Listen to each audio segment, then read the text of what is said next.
In the last few days, three different stories emerged. At first glance, they seem disconnected, but when placed side by side, they form a much bigger picture. Because what happened wasn't just confusing, it was carefully unclear. Official reports described one version of events. Independent sources suggested another. And then, suddenly, parts of the story stopped being mentioned at all. That silence is where things get interesting.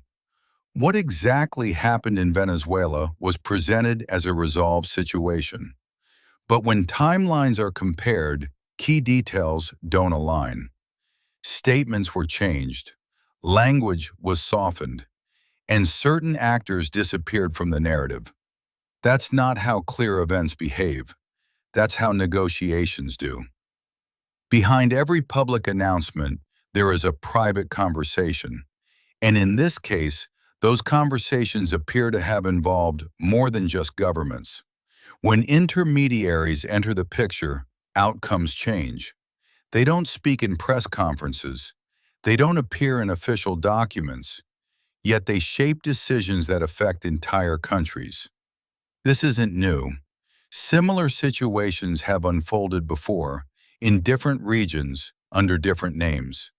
The pattern is familiar: a sudden crisis, conflicting explanations, and a quiet resolution that raises more questions than answers. What makes this case different is its timing. The geopolitical climate surrounding Venezuela has shifted.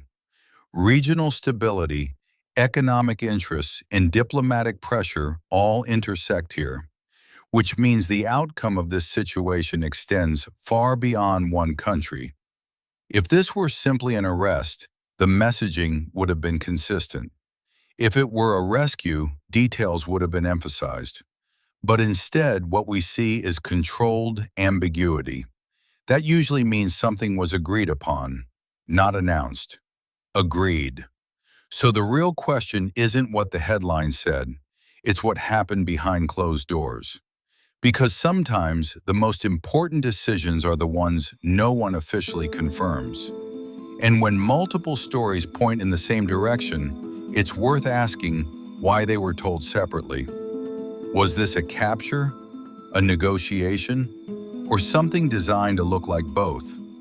That's for you to decide.